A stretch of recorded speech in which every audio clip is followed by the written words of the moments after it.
Okay, a question from Boswell at recording.org.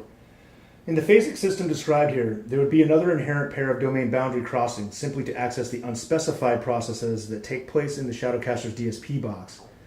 The end result would have to have sufficient acoustic advantages to be worth the system's additional ADA process, given also that it seems we have to take their choice of critical elements such as converters rather than use our own.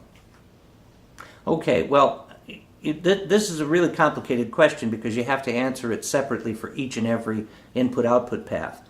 But in the usual way that the device is intended to work, let me start with this path. The recording system is sending up to 10 channels down to our ADIO box in digital form, and there is no conversion there, although there might be an asynchronous rate conversion. It's not a digital to analog conversion. Then we leave the, after performing some modeling or some simulation or whatever, or maybe after doing nothing at all, we leave that box but still in digital format and hit the two speakers in digital format. And so the first and only digital to analog conversion that happens in that situation where you're playing back from a digital audio workstation is the digital to analog conversion that is required by the amplifiers that we're using.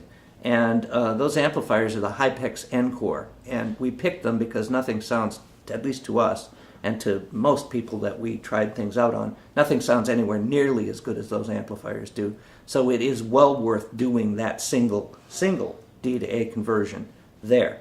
Now, if you're coming into the ADIO box, and similarly if you're coming into the speaker, in balanced analog, we're using the best thing we could find, which is the ingenious system that was invented by Bill Whitlock of Jensen Transformer and embodied or made real by the guys at that corporation.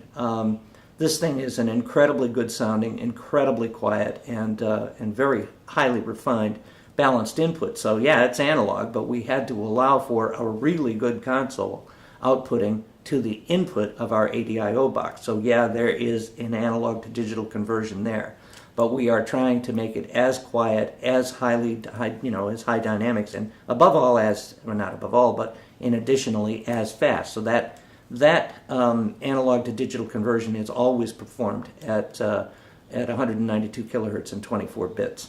Now, if you're using the speakers in standalone form, you can get into them digitally with an adapter that we'll have available for the purpose, or you can come in with that very same ingenious balanced input circuit and some gain control that you have over it.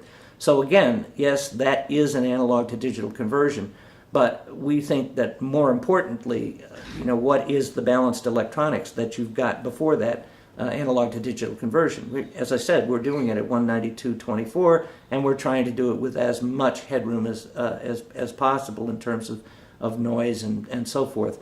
But in short, we're trying to keep those transitions down as far as we possibly can. The unspecified processes that are in the ADIO box, it's not really unspecified so much there. What we're doing is allowing people to make compensations for the room, to generate temporary switchable switching to other active monitors or to simulations of other types of monitors, or for instance a ringtone speaker and so forth. So in normal operation those things are all out of there and the DSP is simply bypassed.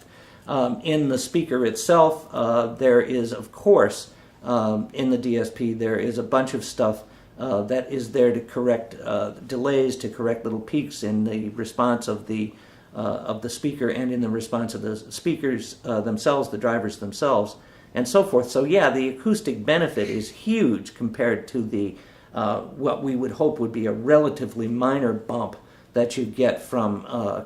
I think I'm not sure of this, but I think that there's a maximum of 2 conversions in any path. So we keep it in digital domain whenever we're working on anything. And if you're using the ADIO box, using it does not make another transition because we're sending pure digital to the speaker from that ADIO box. So hopefully this will help answer your question. We'll try to publish a lot more technical details as we go along here.